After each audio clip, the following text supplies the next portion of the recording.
అందరికీ నమస్కారం. Welcome to my channel. మళ్ళీ చూడాలనిపించే తెలుగు పౌరాణిక చిత్రాల్లో మాయాబజార్ ఒకటి. 1957లో కేవీ రెడ్డి గారి దర్శకత్వంలో వచ్చిన పౌరాణిక చిత్రం మాయాబజార్. ఇది మహాభారతంలోని పాత్రల ఆధారంగా రూపుదిద్దుకున్న చిత్రం. ఇందులో కృష్ణుడిగా నందమూరి తారక రామారావు గారు నటించారు. అయితే ఇక్కడ ఒక సంఘటన మనం గుర్తు చేసుకోవాలి. ఘంటసాల గారు తీసిన సొంత ఊరు సినిమాలో ఎన్టీఆర్ గారు మొదటగా కృష్ణుడి పాత్ర వేశారు. కానీ ఆ వేషం ఎన్టీఆర్ గారికి నచ్చలేదు. ఇంకెప్పుడు ఆ పాత్ర వేయకూడదని నిర్ణయించుకున్నారు. కానీ అనుకోకుండా ఒకరోజు కేవీ రెడ్డి గారు పిలిపించి, ఒక పౌరాణిక చిత్రం తీద్దామనుకుంటున్నాను, అందులో మీరే ప్రధాన పాత్రధారి అనగా, ఏం సినిమా అని అడిగారు ఎన్టీఆర్ గారు. అదేనయ్యా, మహాభారతంలో ఘటోత్కచుని హైలైట్గా చేస్తూ మాయాబజార్ అనే పేరుతో శశిరేఖ అభిమన్యుల పరిణయం సినిమా అని చెప్పారు.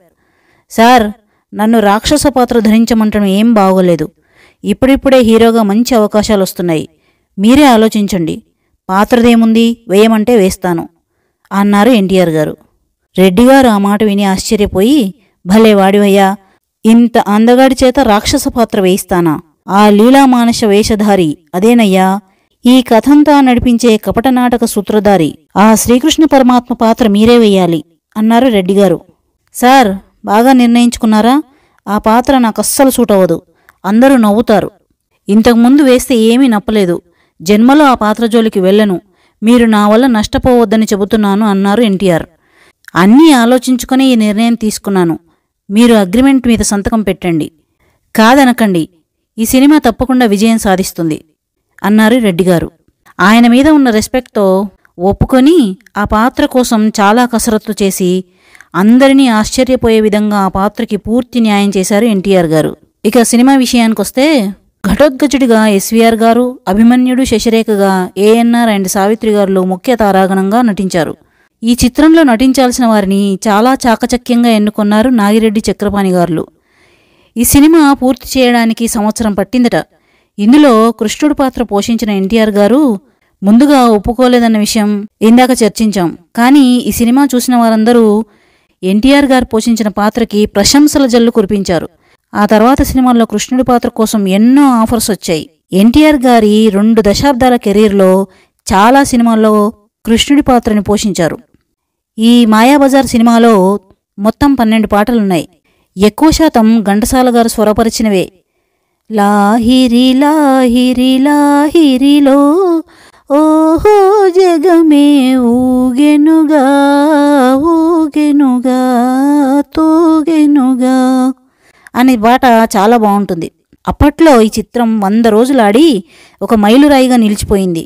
మీలో ఎంతమంది ఎన్నిసార్లు ఈ సినిమాను చూశారో కామెంట్ సెక్షన్లో నాతో షేర్ చేసుకోండి.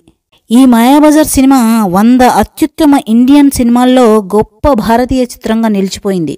2007లో ఇదే బ్లాక్ అండ్ వైట్ సినిమాని రంగులద్ది థియేటర్లో విడుదల చేశారు. ఇక కథా సారాంశం ఏంటంటే, అభిమన్యుడు శశిరేఖతో ప్రేమలో పడతాడు. వారి పెళ్లికి పెద్దలు కూడా అనుమతిస్తారు. ఇది ఇలా ఉండగా, శకుని దుర్యోధనుల కపట వాత్సల్యాన్ని నమ్మిన బలరాముడు లక్ష్మణ కుమారునికి శశిరేఖనిచ్చి వివాహం చేయడానికి ఒప్పుకుంటాడు. ఇది తెలుసుకున్న కృష్ణుడు వారి పెళ్లి జరగకుండా ఆపడానికి ఘటోత్కచుని రంగంలో దింపుతాడు. ఇక్కడి నుంచి కథ భలే ఉంటుంది. తన శిష్యులతో కలిసి ఘటోత్కచుడు ఒక మాయాపట్టణాన్ని సృష్టించి దానికి మాయాబజార్ అని పేరు పెట్టి కౌరవులకి బుద్ధి చెప్పడానికి వారిని అక్కడికి ఆహ్వానిస్తాడు. ఎన్నో మాయలతో వారి పరివారాన్ని మభ్యపెట్టి పెళ్లి సమయంలో నకిలీ శశిరేఖగా లక్ష్మణ కుమారుని ఆట పట్టిస్తాడు. అదే సమయంలో కృష్ణుడు వేసిన ప్లాన్ ప్రకారం అభిమన్యుడు శశిరేఖల పరిణయం జరిగిపోతుంది. ఘటోత్కచుడే శశిరేఖ రూపంలో ఉన్నాడని తెలిసి లక్ష్మణ కుమారుని పెళ్లి ఆగిపోతుంది. చివరగా కృష్ణుడు విష్ణుమూర్తి రూపంలో అందరినీ ఆశీర్వదిస్తాడు. ఇందులో కొన్ని డైలాగ్స్ ఎప్పటికీ గుర్తుండిపోతాయి.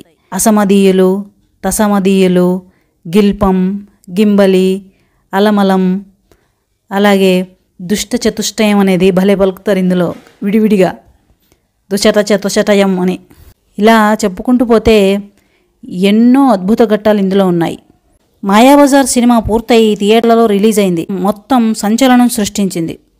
ఇందులో ఎన్నో సన్నివేశాలు ప్రజల్ని ముగ్ధుల్ని చేశాయి.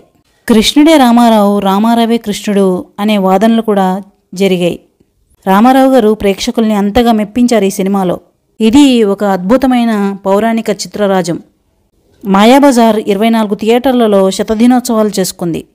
అలాగే సిల్వర్ జూబ్లీ కూడా చేసుకుంది. సినిమా బాగుందని అందరూ ప్రశంసలు చూపుతుంటే ఈ సినిమా పతనాన్ని కళ్ళారా చూద్దామనుకున్న కొంతమంది ప్రత్యర్థులు కంగు తినక తప్పలేదు.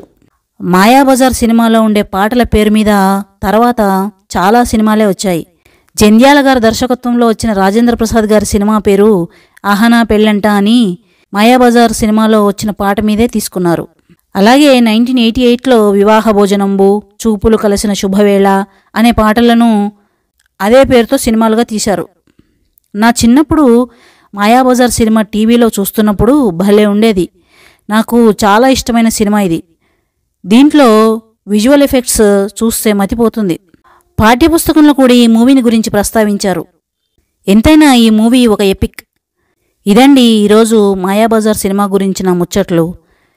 ఈ వీడియో కనుక మీకు నచ్చినట్లయితే please like, share, comment and subscribe. Thank you.